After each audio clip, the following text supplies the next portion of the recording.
하나님의 말씀은 갈라디아서 5장 16절에서 18절입니다.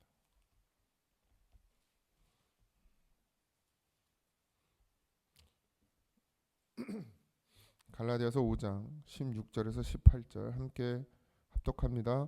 내가 이르노니 너희는 성령을 따라 행하라. 그리하면 육체의 욕심을 이루지 아니하리라. 육체의 소욕은 성령을 거스르고 성령은 육체를 거스르나니 이 둘이 서로 대적함으로 너희가 원하는 것을 하지 못하게 하려 함이니라. 너희가 만일 성령의 인도하시는 바가 되면 율법 아래 있지 아니하니라. 아멘. 바울은 예수님을 만났죠. 그래서 눈이 앞이 보이지 않는 그런 시간들을 보냅니다. 사실 우리도 좀 보질 못해야 되는데. 바울은 자기가 보는 줄 알고 살았단 말이에요. 자기가 하나님을 사랑하는 줄 알고 살았고. 근데 바울은 그 소경이 어떤 시간에 내가 보지 못하고 있었구나라는 걸 깨닫는 것이죠. 우리는 늘 본다고 생각하는데 보지 못합니다. 정말 하나님의 세계를 봤다 그러면 적어도 이렇게 살지는 않을 것 같아요. 정말 하나님의 나라를 위해서 살겠지요. 정말 봤다면, 진짜 제대로 봤다면, 희미하게 봐서 그런가 봐. 안개 속에서 희미하게 봐서 시원치 않은 것 같아요. 우리 다 정말 제대로 바울처럼 예수님을 만나고 그 마가의 다락방에, 오순절 마가의 다락방에서 성령을 받았던 그런 어떤 그 신비적인 얘기를 하는 게 아니고, 그런 성령의 역사가 그들을 변화시켰죠. 신앙 생활을 오래 한다고 해서 변화되는 게 아니잖아요. 그죠? 예수님의 제자들도 3년을 예수님을 따라다니면 전혀 변화되지 않았어요. 근데 성령을 받고 나더니 완전히 뒤집어졌죠. 우리는 자꾸 오래 신앙생활을 하다 보면 바뀌겠지라고 생각하지만 안 바뀝니다. 성령을 받지 않으면. 그러니까 성령이 우리 안에서 역사하지 않으면 우리는 그냥 그 모습이에요. 그냥 잠깐 참고 있는 거지. 참고 이렇게 눌러놓고 있는 거지. 조금만 이제 건드리면 어떻게 퍽 터져가지고 속에 더러운 거 다 쏟아져 나오는데, 그 착각에 제일 많이 빠져 사는 게 목사입니다. 목사. 맨날 말씀 전하니까 난 다 되는 줄 알거든요. 근데 하나도 안 돼. 하나도. 그래서 바울은 자기가 보고 있던 것들이 이게 진짜가 아니구나라는 걸 하나님이 눈을 멀게 하고 말씀을 듣게 해서 깨닫게 하시죠. 여러분들에게도 이런 복이 있길 소망합니다. 예수님께서 팔이 범죄하든 팔을 잘라버리고, 다리가 범죄하거든 다리를 잘라버리고, 눈이 범죄하거든 눈을 뽑아버리라고 그랬다는 말씀이 그냥 있는 말씀 아닙니다. 그러니까 육신으로는 절대 안 돼요. 그냥 없어 저 봐야 아는 거죠. 내가 진짜 보는 게 아니었구나. 그러니까 바울은 성령의 인도하심, 성령을 받은 자죠. 그래서 완전히 바뀌었죠. 바울의 삶이. 복음을 듣는 자를 박해하던 자가 복음을 전하는 자가 됐단 말이죠. 우리의 삶도 육신을 쫓던 자들이 생명을 쫓는 자로 변화돼야 됩니다.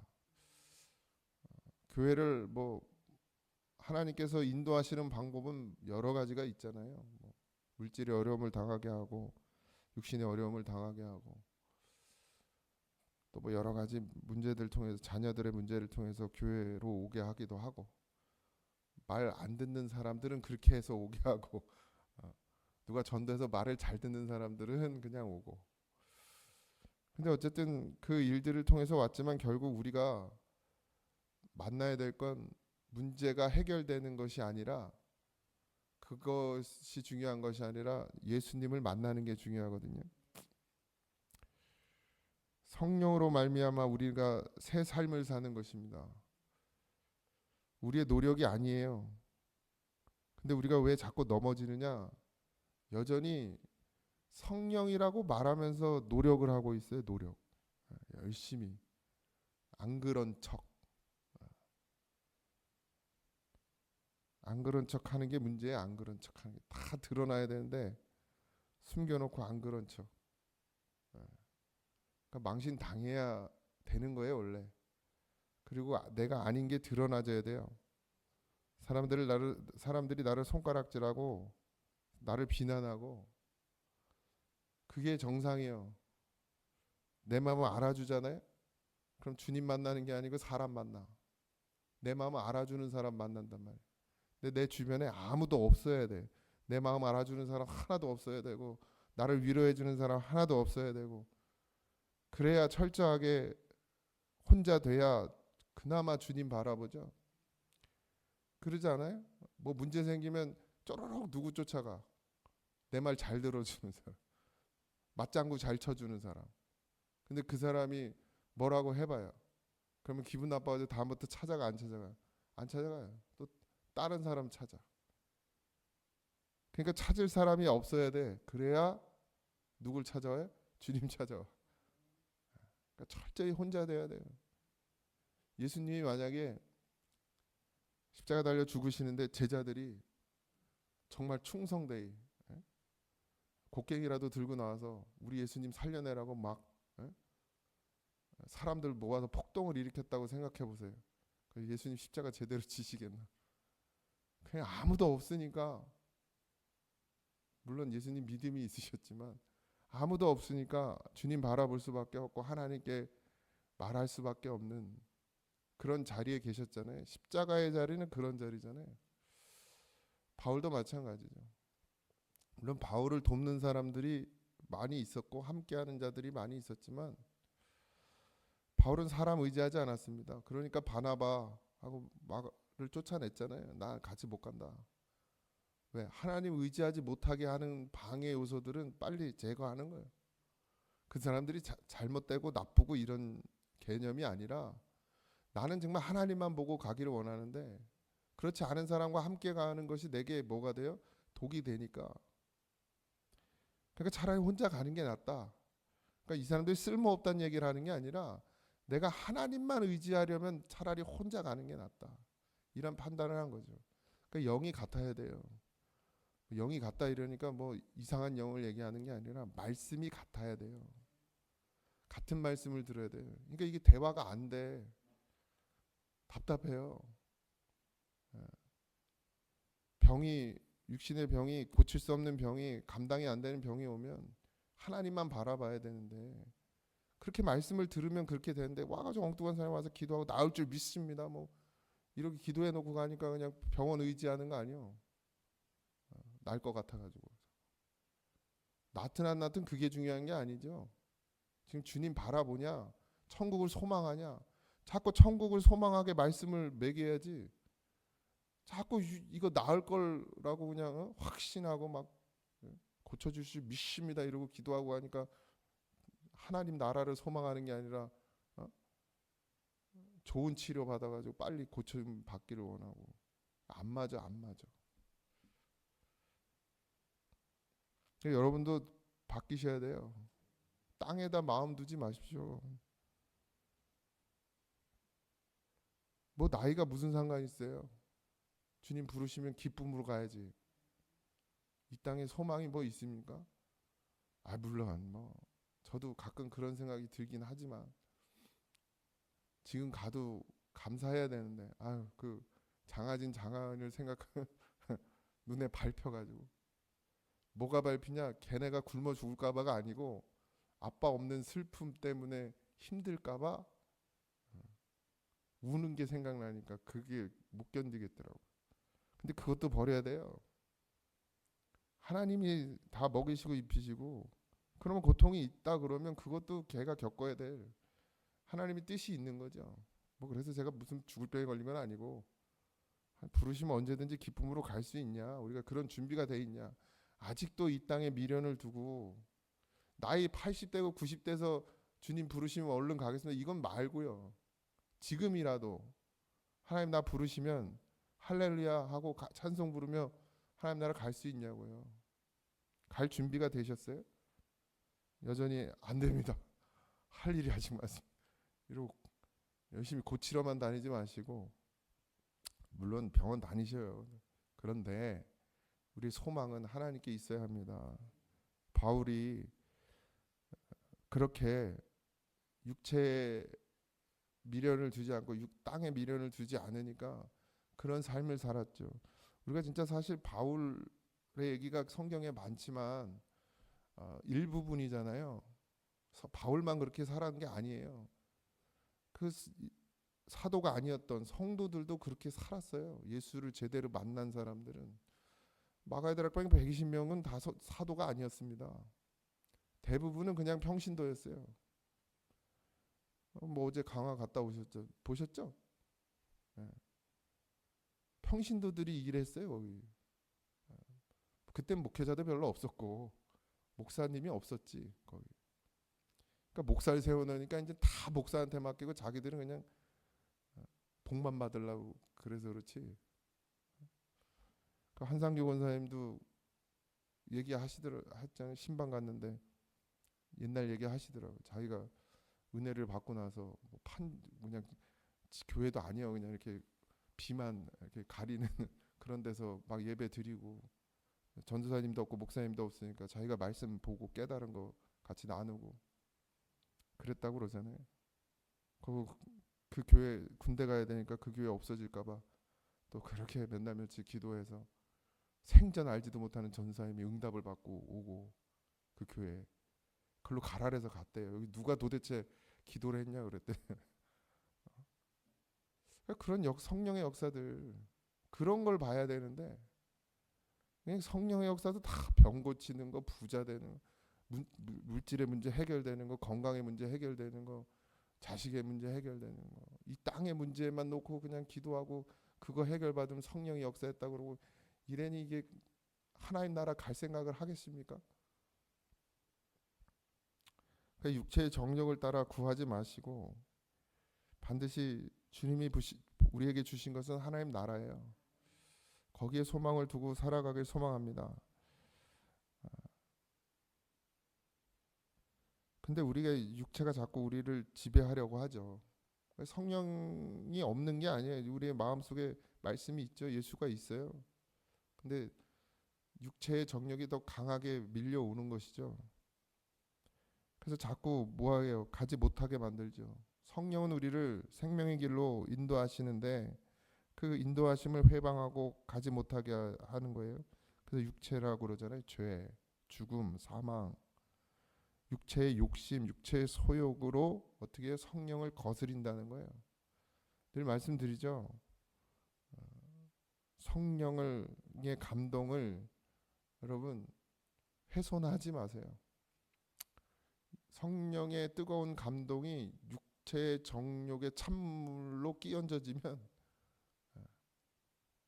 그러니까 그게 육체의 정욕의 찬물이 끼얹어져도 계속 뜨거울 수 있는 그런 성령의 능력을 받으셔야 되는데, 그냥 육체의 정욕으로 끼얹은 찬물에 그냥 확 식어버리는 그런 연약한 심령들이 되셔서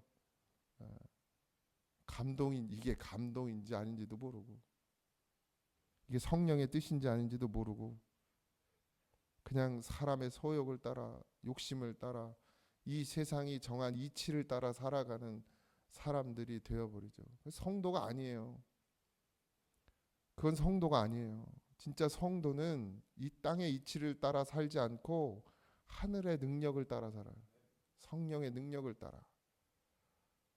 그 기준이 다 달라져요. 우리가 뭐 보이는 걸 믿습니까? 보이는 걸 믿었다면 이 교회가 이렇게 세워지지 않았을 것입니다. 보이는 것만 쫓아서 살았다면. 시대가 바뀌었어요. 사람들이 더 이성적이 됐어요. 그러다 보니까 이젠 더 보이는 것만 쫓아.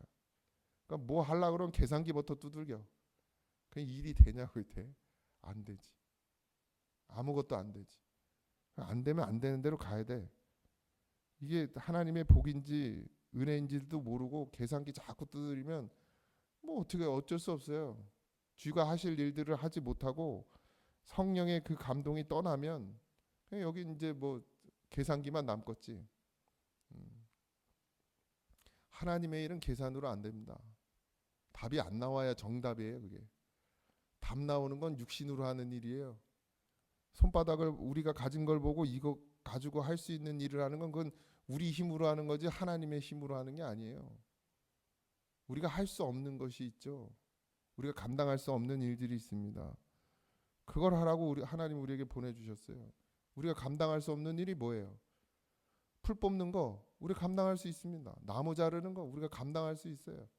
뭐 다 감당할 수 있어요. 뭘 감당 못해요? 한 영혼 살리는 건 감당 못해요. 우리가 영혼을 살리는 일은 우리가 감당할 수가 없어요. 우리가 뭐 어떻게 살려요? 목사가 영혼 살릴 수 있습니까? 말은 좋아서 영혼을 살리는 직업이라고 하지만 살리긴 뭘 살려요 제가. 그나마 그냥 그래도 예수님 바라보게 하려는 그런 정도의 노력을 하겠지만 결국 영혼을 살리는 일은 주님이 하십니다. 성령이 하세요. 이걸 어떻게 계산기 두들겨서 할 수 있습니까? 계산이 됩니까? 답이 나옵니까? 뭐 육신의 그 어떤 물질로 따져서 한 영혼 살리는데 10억이 든다고 봅시다. 할 거예요, 안 할 거예요? 장로님 안 할 거예요. 우리 안 한다고. 왜? 아이 뭐 그렇게 써가지고 무슨 한 영혼을 살리냐. 지금 우리 교회가 그래. 한 영혼 살리는데 10억 든다. 그럼 안 해. 왜? 이치에 안 맞아. 이 땅을 사는 이치에 계산에 안 맞아요. 해야 돼요, 안 해야 돼요? 빨리 내와 10억 가져와다. 근데 우리 지금 이게 교회의 현실이에요. 목사님들도 한 영혼 살리는데 10억 쓰려면 안 써. 근데 자기 위신을 위해서 써. 큰 교회들은 자기 얼굴 체면 살리는 일을 위해서 쓴다고. 큰 교회들 요즘 행사 되게 많이 해요. 근데 다 뭐 하는 줄 아세요? 100억을 쓰는데 목사님들 다 불러다 놓고 100억을 쓰고 있어. 그게 왜 필요해 도대체? 네? 그 개척교회 돕는다는 말은 좋아 말은. 근데 진짜 개척교회가 그렇게 해서 도와집니까? 돈으로 도와져요? 그 교회에서 영혼이 살아나야 그게 돕는 일이지. 한 1억씩 준다 그러면 교회 다 올걸? 초신자 예수 안 믿는 사람들 1억씩. 그럼 100억이면 몇 명이에요? 100명 아닙니까? 차라리 저기 안 믿는 사람들 딱 계약서 써. 1억 줄 테니까 뭐 3년만 교회 다니라고. 안 다니겠어요? 빠지면 도로 다 내놓는 거야. 예를 들자 그렇다는 거예요. 그러면 100명을 구원할 수 있어요. 3년 말씀 듣고도 예수 못 믿으면 그건 이제 소용없어. 뭐 그런 일을 하든가 차라리. 답답해서 하는 소리입니다. 우리가 진짜 하나님 나라를 소망하고 살아요. 교회가. 적어도 교회는 영혼을 살리는 일을 위해서 모든 걸 다 쏟아 부을 수 있어야 합니다. 그게 한 영혼이라 할지라도. 그렇게 변화되길 소망합니다. 우리의 마음 중심이 예수님이 나를 살리신 것이 정말 그 어떤 것보다도 귀하다. 네? 그게 진짜 우리 그냥 말로만 고백이 아니고 진짜 중심으로 그게 믿어지고 나를 정말 살리신 게 그 어떤 것과도 바꿀 수 없는 은혜라고 생각한다면 그럼 한 영혼 살리는 일을 위해선 그 어떤 것도 버려야 되지 않겠습니까? 우리가 그것보다 귀한 게 없다고 말만 하지 말고 그것보다 귀한 것이 없다고 말하면서 맨날 그냥 나를 위해서만 살아. 그냥 하나님 기뻐하시겠냐고요. 주의 뜻이 우리의 교회 이 고잔제일교회에서 이루어지겠어요? 주의 뜻이. 적어도 여러분들 이 새벽을 깨우는 여러분들은 그 믿음에까지 자라나길 소망합니다. 뭐 성령의 충만, 뭐 방언하고 뭐 병 고치고 뭐 이런 역사를 말하는 게 아닙니다. 진짜 확 예수님께 붙들려서 그 무엇과도 진짜 바꾸지 않는 그런 믿음이 되어지고, 그래서 그것이 이 교회에 흐르는 영적 분위기가 되어져서 하나님이 귀하게 세워지고 하나님의 뜻이 세워지고 예수님이 드러나고 오직 믿음으로만 살아가는 성도들의 수가 날로 더하여지는 그런 교회가 되어야 될 줄 믿습니다. 그나마 새벽에 기도하는 분들이 조금 희망이 있지 않겠습니까? 예? 여러분들이 성령의 충만함을 받으시고 정말 다른 것이 아니라 이 땅이 아니라 하나님 나라의 소망을 두고 십자가의 삶을 기쁨으로 여기는 그런 우리가 되기를 주님의 이름으로 축복합니다. 찬양합시다. 기도하겠습니다. 하나님, 땅에 매일 수밖에 없는 인생입니다. 육신의 욕심, 정욕, 소욕 이런 것들이 우리를 괴롭히며 우리를 하나님께로 더 가까이 나가지 못하게 붙듭니다. 하나님 아버지, 우리를 성령에 취해 살게 하여 주옵소서. 말씀에 충만한 은혜를 입게 하셔서 우리가 늘 입버릇처럼 고백하는 나를 구원하신 그 은혜가 무엇과도 바꿀 수 없는 은혜라고 고백하는 그 고백이 진짜 실제가 되게 하시고 반드시 우리의 삶에서 아버지 하나님 한 영혼을 천하보다 귀히 여기는 주님의 마음을 닮아가는 그런 성도가 되고 교회가 되게 하여 주옵소서. 그래서 주님이 기뻐하시는 교회는 영혼을 살리는 교회며 영혼을 구원하는 교회며 방주가 되는 교회가 진짜 하나님이 기뻐하시는 교회인 줄 믿습니다. 고전 저희 교회가 그렇게 변화되게 하여 주옵소서. 한 영혼을 위해서 모든 것을 다 버릴 거라도 영혼을 구원해내는 일에 우리의 삶을 드릴 수 있는 그런 믿음이 되게 하여 주옵소서. 오늘 하루도 주님 우리와 동행하시고 우리가 이 땅 가운데 사는 이유도 아버지 하나님 나를 구원하신 그 은혜 감사하고, 그래서 주님 또 한 영혼 구원하시려는 그 마음을 헤아리고 그 뜻을 따르기 위함인 줄 늘 고백하는 우리가 되게 하시고 삶에서 예수의 이름을 부르며 구원을 누리는 삶을 살게 하여 주옵소서. 감사하며 예수님의 이름으로 기도하옵나이다. 아멘. 하늘에 계신 우리 아버지여, 이름이 거룩히 여김을 받으시오며 나라에 임하옵시며 뜻이 하늘에서 이루어진 것 같이 땅에서도 이루어지이다. 오늘날 우리에게 일용할 양식을 주옵시고 우리가 우리에게 죄진 자를 사하여 준 것 같이 우리 죄를 사하여 주옵시고 우리를 시험에 들게 하지 마옵시고 다만 악에서 구하옵소서. 주의 나라와 권세와 영광이 아버지께 영원히 있사옵나이다. 아멘.